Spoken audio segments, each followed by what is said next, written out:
welcome to our August book discussion. So we're over halfway through the year. We're already seeing changes in the weather up north. And let me do the screen share and we'll get started with our usual. So this is our book club to read books and process them, put them into action. I was reading the 4-Hour Work Week, so I just went on a 2-week road trip and read several books, but I read the 4-Hour Work Week and I've heard others express like you shouldn't read lots of books because you can't put them into action, and you know it's too much information and conflicting and whatever.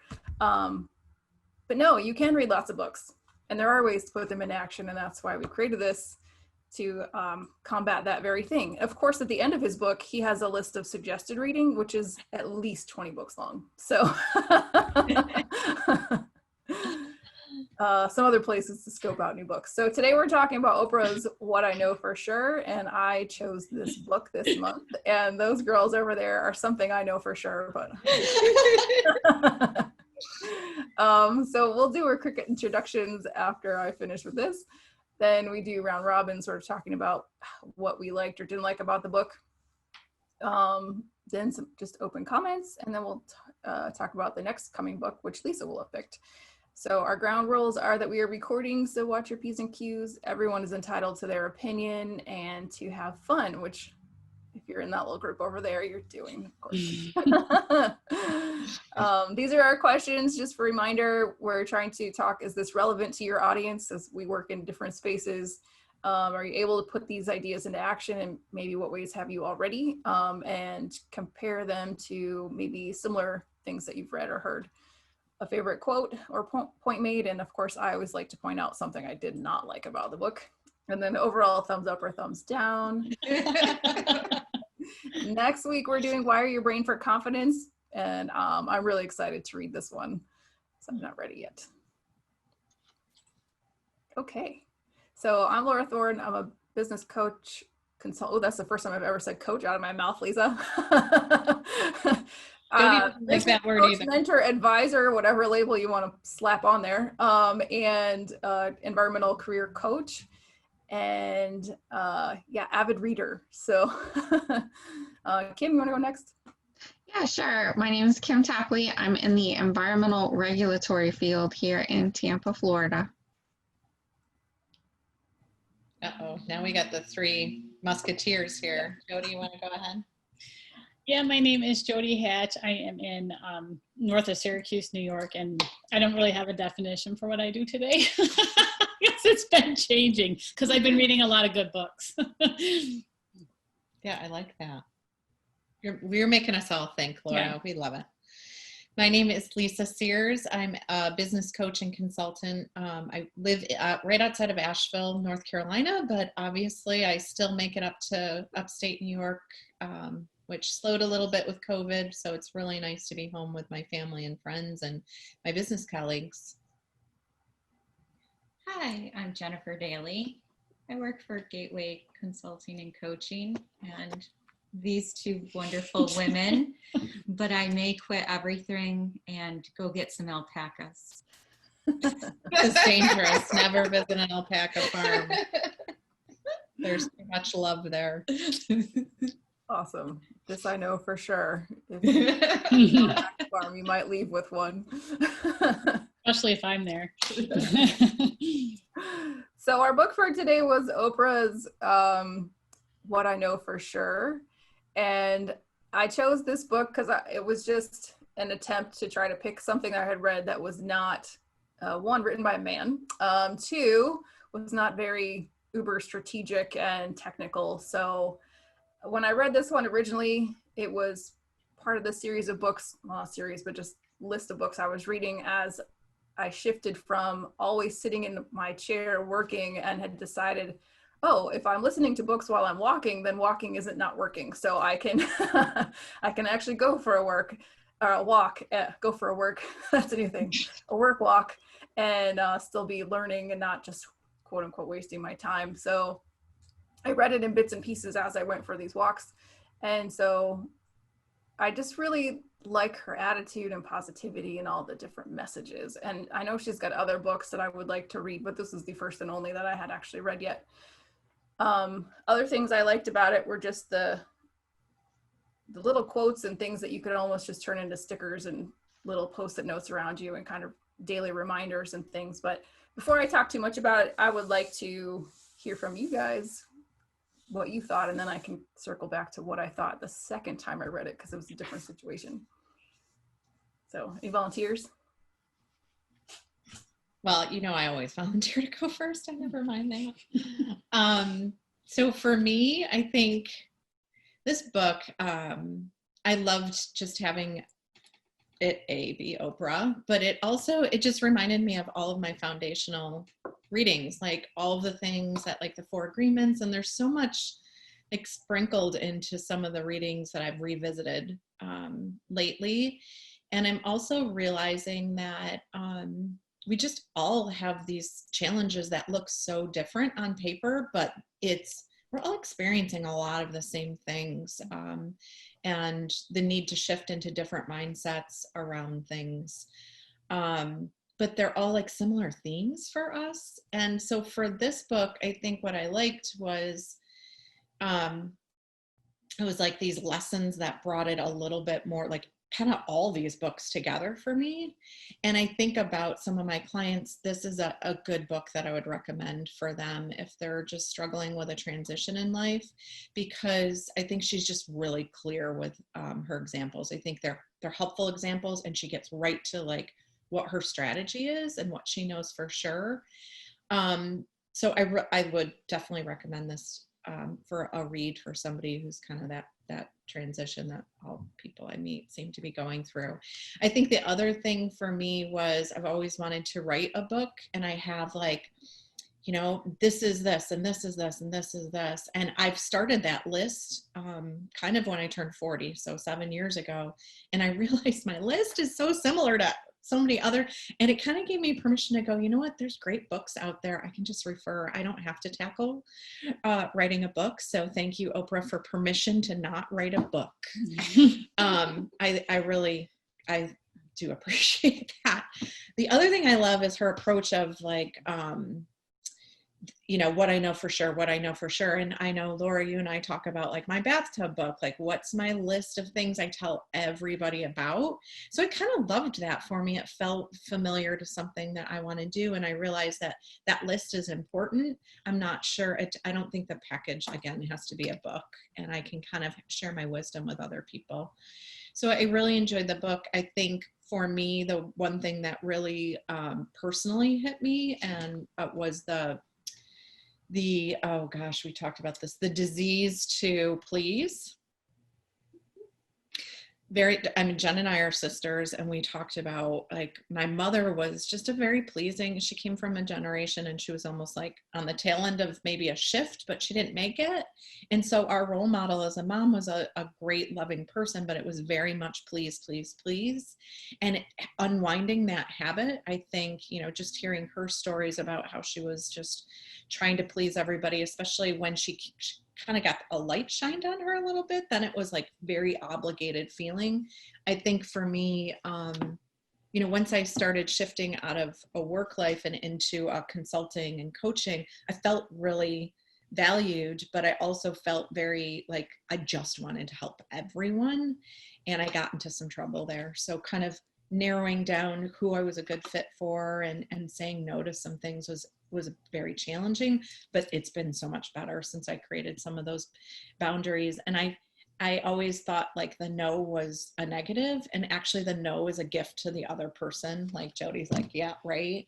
But I couldn't see it. Like I thought, oh, well, who else is going to help them? Well, somebody that's better fit for them, or something they need to grow on their own. So I really loved that piece of it. I hope I haven't drone on. I always like. There's only a handful of us today, so we have lots of time to chat. Oh, good. So I would say, yeah, I did a lot of walking and listening. I'm realizing that I really love audiobooks, but I consume much better on paper. So for me, I, went through the book, and then when I sat down with Jen to kind of discuss I loved it, and then couldn't really pick my pieces. I really am a note taker, and like as I look at my sister's notes, I'm just jealous of them, right? She's got better handwriting than I do too. But realizing that with books, if I'm going to listen, I probably have to take some time to make some notes immediately following a couple chapters, just so that's how my the visual part of my brain works. So I think I need. This one felt good on, I wanted to hear her voice, but listening to her. Yeah. I like the audiobooks that are read by the author. Yeah, totally. But I got to listen this time while Mike was driving, so I could listen and take notes. That's I'm listening and I'm pausing every 5 seconds, and he's like, "What are you doing?" he didn't really care, but I think if I was consuming this book just as a pleasure read, which you could totally do, I don't think it would. I mean, it's very uplifting, but I think our intention is to read these books and then implement. And so for me, even if I listen to it, I want to buy the book. I need that to write in. Plus, Jody's got it here, and it's just the cutest. So pretty. Yeah. Yeah, it's great. She was thoughtful. This little thing. Love, it has its own bookmark. Right? The little things, that's what I like about it. Yeah. Yeah. All right, who's next? Jody or Kim? I can go.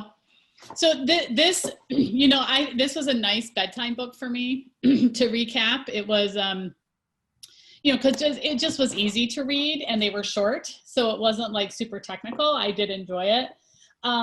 It's the second time that I've read this book, and I kind of came back to it because I have a lot of transition happening right now.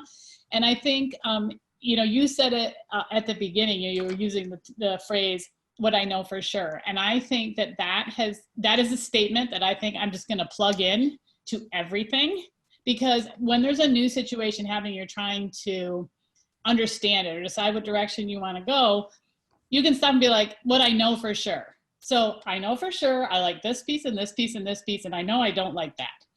And it went back to the book that's not on our book list, which was Untamed, that I think I've read 4 times in a month.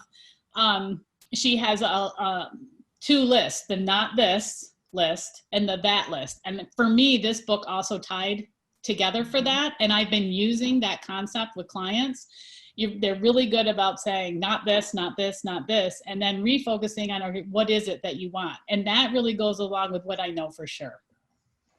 So I think I'm going to use that statement a lot for myself.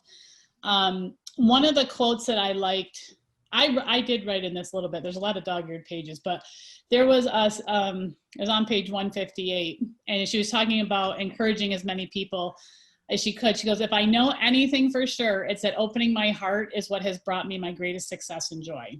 And so I don't really like emotions like you, Laura. And this has been a very emotional last 2 weeks, but I find that when I say what I know for sure, and I can at least identify it in the emotion world, that's really scary. That is really my greatest power, to be able to tap into that, because that's when I have the most connection with people, and that's really what I want to serve. So for me, it was a lot of pieces pulled together. And I would recommend it. I've used it. I've given, snapshot of a page or two to clients, but that statement, what I know for sure, I think is really powerful. I know for sure that I would like some cake.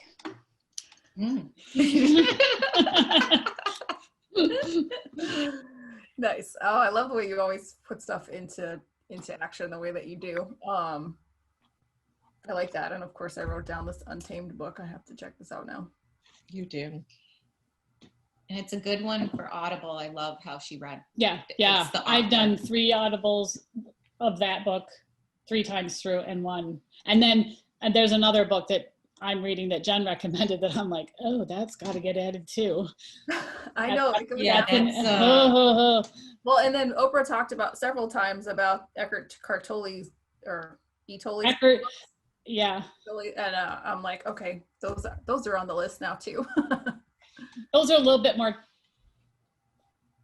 heavier.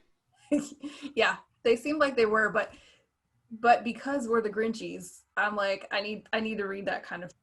And I don't so think that you. It's not that I don't feel, but it's contained. It's very, very well contained. And then so I have to learn ways to, you know, I don't know, harness it, I guess. Sade, welcome. Hello. Good to see you here. We're Same here. going Same through here. our review of the book, and Jody just finished. And I think, Kim, are you ready to do your review? Right. Well, let's let Sade introduce herself, and then we'll come back to you. Hi. I'll try and do the video. I thought I was gonna miss this month. It's been a bit of up and down. Hello. Hello. Hi. I'm Hi. Hi. Glad to be here. I'm glad I made it this month. I apologize I couldn't make it last month, but I went through the book. It's been up and down. I'm relocating, like I explained to you. So it's been a lot of packing, sorting paperwork and all that. But I've been following you. Thank you for what you're doing. Thank you for the books.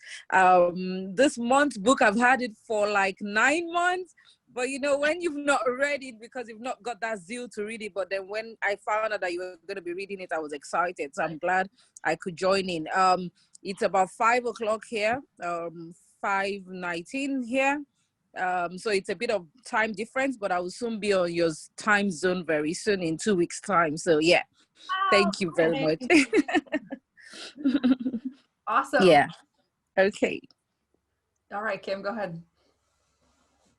So when I first read the book, I didn't like it at the beginning, just because I like to read books that I relate to. I find that I get more value from them when I can put myself in the person's shoes or learn the lessons that they're learning. And one of the first stories was her spending the whole day at a spa in Maui and then being with her friends at her beach house in Maui. And, oh, you know, woe is me, my problems, you know. I was like, oh, no, this is not going to work. But the further I got in, and the last, you know, she was talking about Maui and that sort of things, and she was really honing in on, you know, these universal issues that we all experience, regardless of if you live in Tampa or New York or Maui. We all have these same issues. So then, you know, I started liking it a little better, and I agree. She's got like these, the way she phrases some things, you could make your own little index cards and hand them out to people. And I also was dog-earing, and I dog-eared a lot. So I need to go back and make notes so that I can remember. I think it was a great book for me at this time, because she does talk a lot about not overextending yourself and giving yourself time, learning to say no, that sort of thing. And so what we're going through here in Tampa in my job is that we regulate buildings and things that are going to impact the environment. And we have a huge building boom going on down here. I don't know if it's because the election and everybody's afraid that the economy is going to tank. I would have thought at the pandemic, we would have seen a drop in development, but it's the opposite. We've seen record numbers. So we are just, me, my staff, we are stressed beyond belief with all these projects that we have to review and get done. I have folks working on the weekend. I myself am working like 14, 15-hour days. So I read, it's one of her passages on page 177, talking about making sure you make time for yourself. And that just really hit me during this time. And I thought that my staff too would really get benefit from at least that one passage. I recommend books, you know, for them to read all the time, but they don't have the time to. So I try and take some of these knowledge nuggets and impart them to the staff. So I had we use Microsoft Teams and not Zoom. So I had a Teams meeting on Tuesday, and I read those 2 pages from 177 and 178 just verbatim, and just explain to them that I understand development is going crazy and we need to protect the environment, but at the same time, they need to protect themselves. Mm-hmm. And that was the big takeaway that I got from the book, from me right now, I bet you if I read this book again next year, I'm going to get a totally different takeaway because I'm going to be a different time in my life. But overall, I thought it was a good book.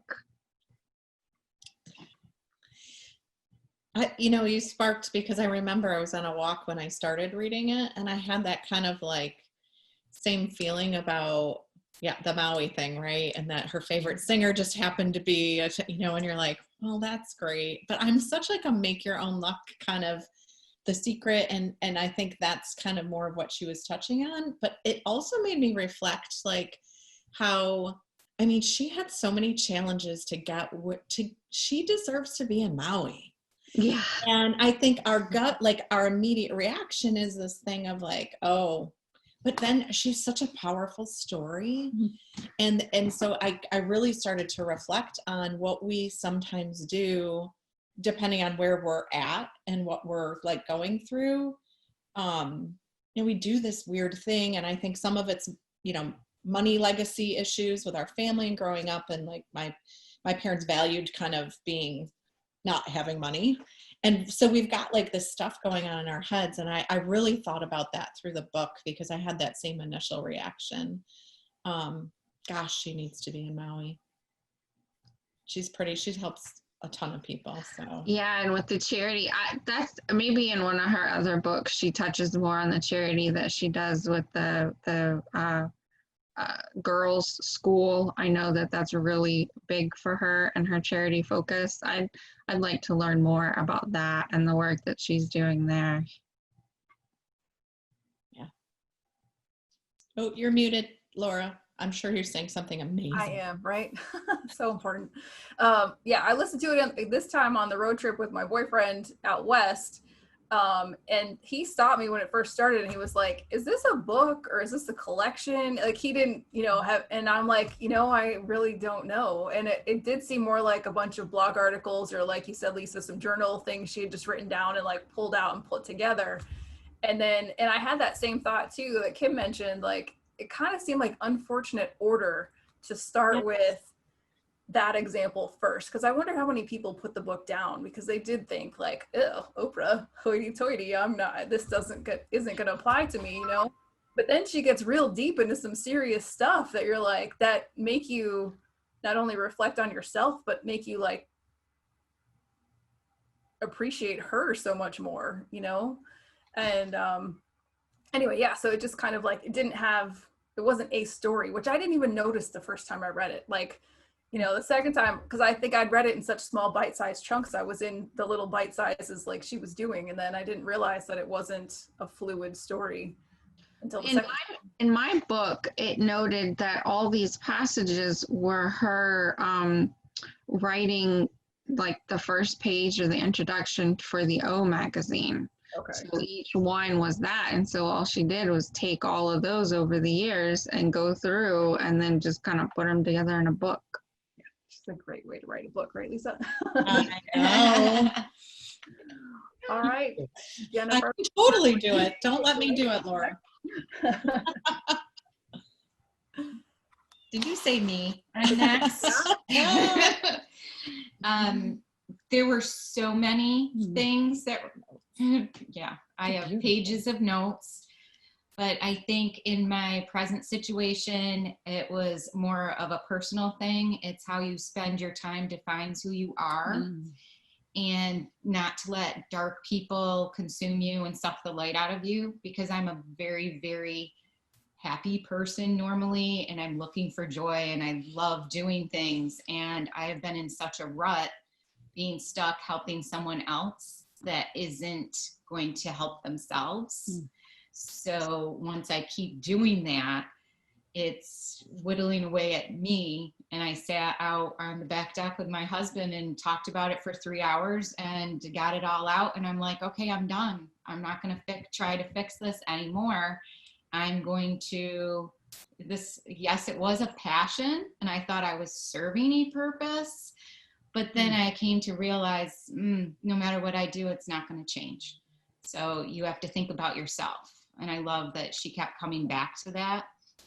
And because I'm a garden person, a lot throughout this book, it was like, you're going to blossom. So all these things, I'm like, oh, I love this. I love that she talks in flower garden terms. That was one of my favorite parts. But I definitely give it a thumbs up, and I've already recommended it to 2 of my other friends to read. Awesome. Yeah. Oh, Oprah. Yeah. Doing magic all around town. All right, Sade, what did you think after you finally got to read it? Yeah. I think I also agree with Kim, and I think I'm missing the Jody's computer team, the names, but I'll get to know everybody gradually. For me, the last few months has been, I'll use the word tough, because I'm a psychiatrist. So what that means is we've kept working despite COVID. And so having to go in, and because of the kind of work I'm doing, I'm having to listen to everybody's, I'll put it like what they're going through, which is okay. That's what I'm trying to do. But I think it got to a point I had to start understanding that I'm equally affected by this. I'm human, and I also need to start to think about me. So I think the middle part of that book, so because, the way you work, every morning you get up, you're going to work, you have to drive to get to work, you're at work, you want to leave, but then there's a new case coming in and you're like, I have to do this, I just have to be there. And I realized that I was actually just, you're going without taking some time to step back and think about you. So when I saw that on the LinkedIn, and I was like, okay, in the evenings, I'll put my feet up a bit while I was still parking and all that, and, read that. A lot of the things I say to others, I realized I wasn't doing it. So I think the book was actually making me realize more that you need to think about you need to reflect, you need to think about your personal care, you need to think about, because it's only when you're good enough that you can be a good doctor anyway. So I think for me, I found it really useful. It helped me to reflect, it helped me to start to think about me. And for the first time in a long time, I went for a spa this week on Tuesday, and it was really good. I didn't know I was all tensed up here, and it was, and they kept, touch, massaging, and it was tense, really stressed. And it was the real realization that, no matter what we're going through, we need to step back a bit, reflect, and really take care of us, because the good you is the real you. And if what you don't have, you can't give, no matter how much you try. And so I just decided to take some days off work as well. So that's kind of helped as well. I know the patients need me, but I think it's better for me to be well rested and ready to keep going. So yeah, I think it was a good book at this season for me. Yeah. That's fantastic. And oh, thank goodness there are people like you doing that work right now. I'm glad to hear that you got your massage. That's a good idea. Just you saying that makes me go, oh, I want that too. I don't know. Now I'm going to say kick pony from now on. No, that's great. Love line. that. So yeah, I agree with all of what you're saying. I'm glad you all really liked it. Again, the second time you read it and other people are listening, and my boyfriend over there making his snarky comments about it, like, Oh, boys. I know. He would she would say something and then he would scoff, and I'm like, what? What's wrong with what she just said? We need to have Mike come on this. Do we? Yeah. I mean, just to challenge you. Scott if he's coming, Scott's coming. Maybe we do an episode where they pick a book or something, and that's a whole different thing would be. But so what I was doing was I wrote down, this was my travel book where I was writing all my notes from our 2-week adventure that we just went on. And then, so I was trying to write everything she said, what I know for sure, and kind of track them. And then this was my little list, what I know for sure. Look, I got 3 things. But I know I have more in the bathtub book version I started from Lisa, but some of the things I started kind of the ones I thought were the best. Then I have to read my own handwriting. It's not as good as your sisters, Lisa. So, Look at this. Beautiful. but you bestow your own love to you. Look inside. The loving begins with you. Everything happens for a reason. And if you survive a road trip, you are truly friends, which, obviously resonated with me and my boyfriend sitting side by side for 2 whole weeks. I'm so jealous. I love that she referred to the 4 agreements as well, more than once.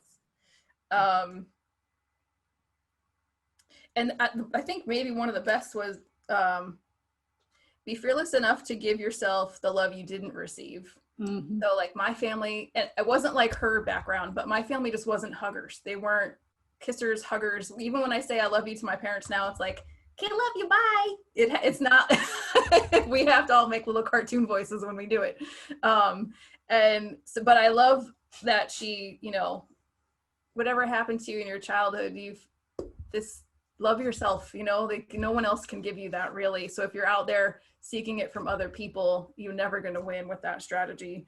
And then this very moment is the only one you have for sure. I mean, like, how much more poignant can that be? Like, if I know anything for sure, it's that this is all you've got. And Kim, I think of Glenn every time I hear something like that. So it's like, so that made my road trip, it's like, this is why I'm on a road trip right now. I need to get a break and own this moment. So does the group know about Glenn? Have you told them? I don't think so.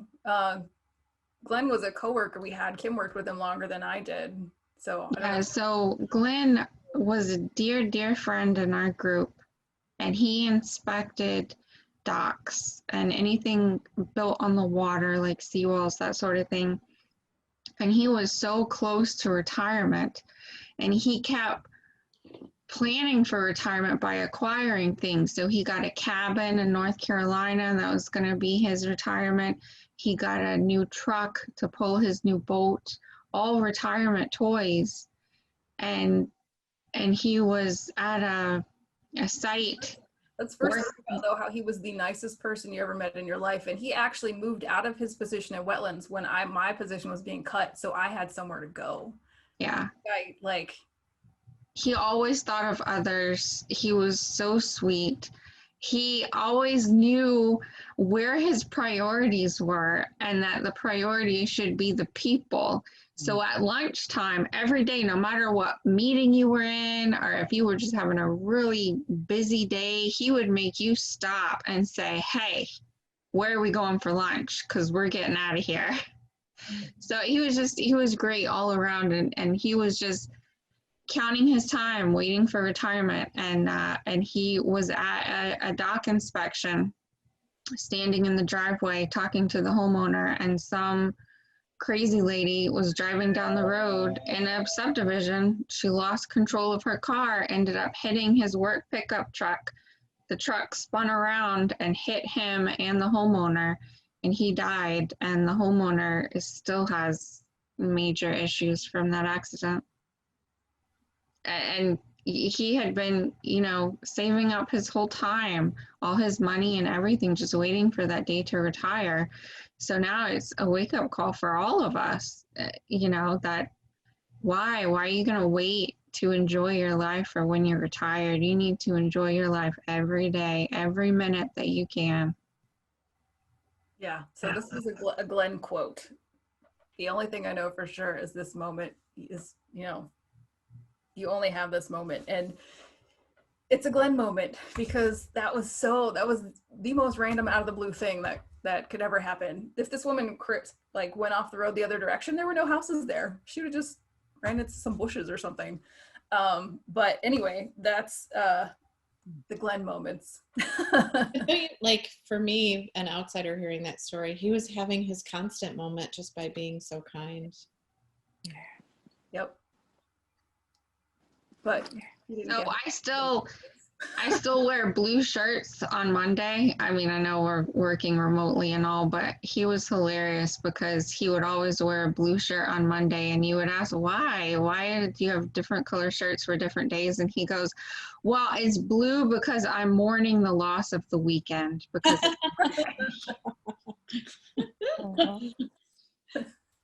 I think hearing this now, something is just resonating within my mind. I mean, look at how beautiful both of you spoke about him, and that's the truth. It's what will the next person say about you when you're gone, and that's still part of the walk through, our journey through life, as we're going through this journey, impacting others, and that's one thing. And as much as, and that's why it's, if you don't have, you can't give, and you can only have when you start to be intentional about you, taking care of you, and dwelling on others as well as you go through the journey. I mean, look at what the two of you have just said now about him, and that's his legacy. That's what he's left behind. And yeah, sorry to hear about that, but you're saying beautiful things about him, and that's what counts. And we're left here to pick it up and keep going and learn from there, and to live life fully. I think that's what I'm picking from all this now. Yeah. Yes, absolutely. Can I interject? Because I just thought of something. I was talking with somebody the other day, like in a situation, whatever, and whatever kept coming up was a statement. What about me? What about me? And I know we say that to ourselves. Like, so when you started the book, and like, you're like, well, she's in Maui, and you're thinking about your head, what about me? And in that, if you pose the same question differently, yeah, what about me? So if you're being, when you just said, and you need to be intentional about yourself, that's answering the question, what about me? Because you're the one that gets to answer that. Other people, I think we think somebody's going to answer that for us, because we keep saying, what about me? What about me? What about me? Like a little kid, because probably it is part of our, and it's really, all of a sudden you're like, what about me? Yeah, the only one holding me back from me is me. It's all me. And what about me? And that's the what I know for sure list is, that's what about me. Yeah. So interesting. It's just interesting that you had said that. Yeah. So this book, just like all her ideas and stuff, pull together so many different things. It's the Oprah way. I was going to say, well, she is magic. So yeah, I give it a thumbs up for sure. Obviously, just a huge list of quotes here. As long as we play the us and them game, we can't evolve. I mean, that was very true to this time as well. Like, it's not about us and them. We're all in this everything together. So yeah, those were all my thoughts. Anybody have anything else to add? Anybody not like, aside from the Maui things, which even that to me was inspiring though. It's like, man, I just need to have some, even if it's not Maui, like have Maui type days, and make sure I have my tea every morning, and those little things that make you happy. Maybe I'm not going to invite, the latest hip hop craze to come sing at my birthday party, but maybe. Right? Don't limit myself, maybe. Any other thoughts? No, it's good. I liked it. Good. I did pull on my husband. The key to every good relationship is communication. While we were having a discussion, and he goes, "Where did you get that?" I go, "Oh, I've been listening to Oprah." So now I keep spitting out quotes, and he's like, "So where'd you hear that one from?" Like, in my book club. Well, Jen is like a big reader, but I always find that she's not, I don't want to say like pleasure reading, but like it's stories and the shift. I think, yeah, her husband is going to kill us. She's got like the double shooter now. Sounds like all the significant others need to make an appearance on here. I know. Well, I think we should do like talk about books. a special one, like what you've learned vicariously through your wife or significant other about any of these books, right? You're like, what, she's reading books? I'm sure mine is just gonna say the account is almost gone red with buying books and just buying books. Awesome. So Sade, what's up with your move? What's next? Oh, just to get we fly on the 12th of September, And so I just had to sort out schools for the kids. So I had some meetings last night. I have another one tonight because I've got two older ones. Yeah, so it looks like it's okay. I'm anxious, and to be honest, I am, but I think it's going to be okay. It's part of the, all those things we're talking about. Myself and my partners, we've been apart for too long. I think it's too long. And it's actually now coming to that point of sacrificing this for what matters. So I had to get to that point to decide what are my core values, what's important. And I think this COVID period has also made us realize what is key. So it's going to be a lot of changes for me, but I think it will be a better one for the kids, and maybe I'll start to see it positively as well. So I'm going with that positive mindset. I'm going to be out of work for like maybe 6 months or a year, but I'm looking at it in a way that that's your rest time. Use that period to rest again, and then you can now rejuvenate and start to go again. So you're going to see me online every so often because I'll have loads of free time. Yeah, I understand the community is lovely. I'm looking forward to that. I'll try and do some few voluntary stuff, just enjoy myself. I think I'm overdue for that. And because I think I've just kept working. So I think it will be a good change. I want to see another side of life, and then hopefully it will help our relationship. I think that's the one I'm really worried about, to be honest.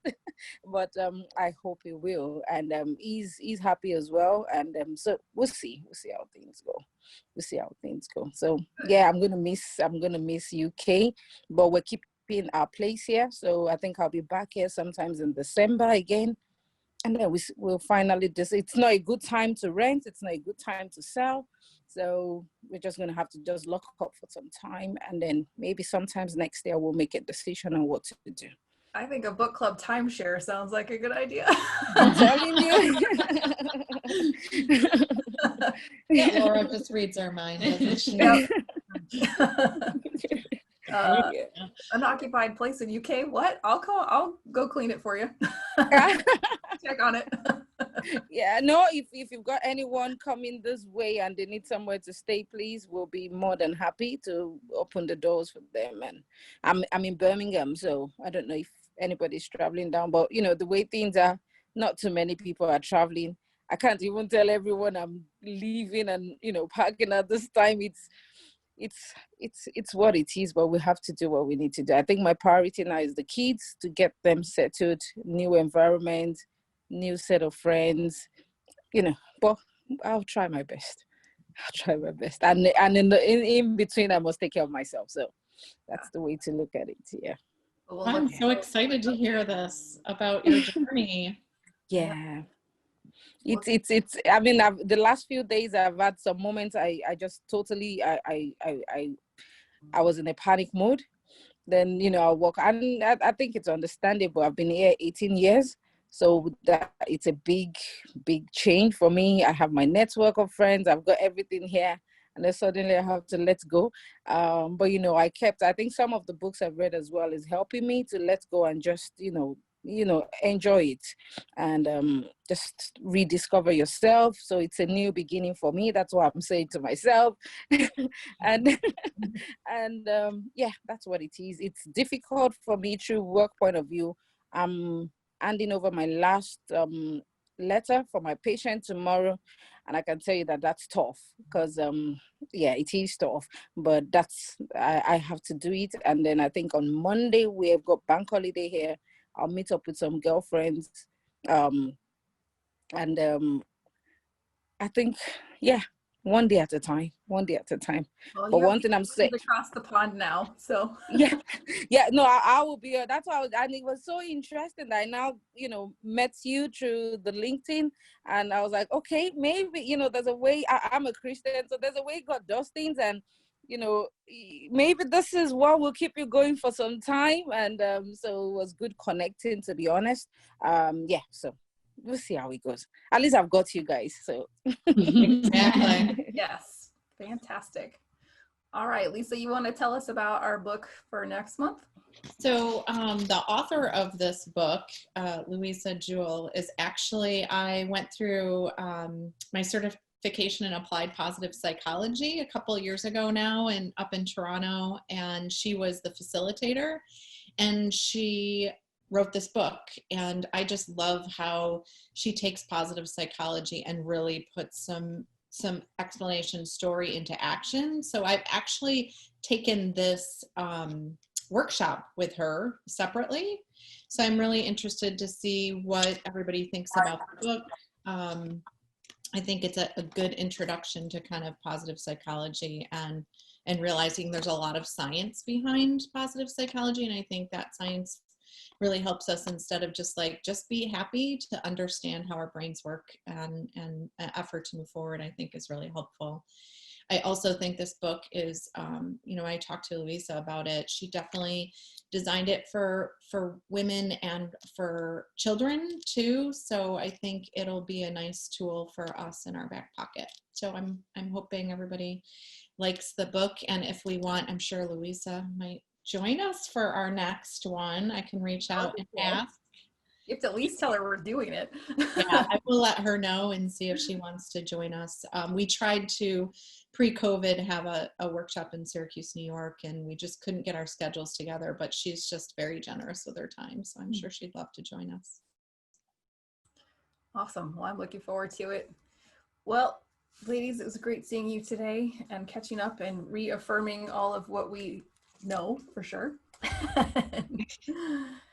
And you guys enjoy. It looks like the weather's getting a little better here in Syracuse. I'm not sure. No, but we're gonna just settle in and work.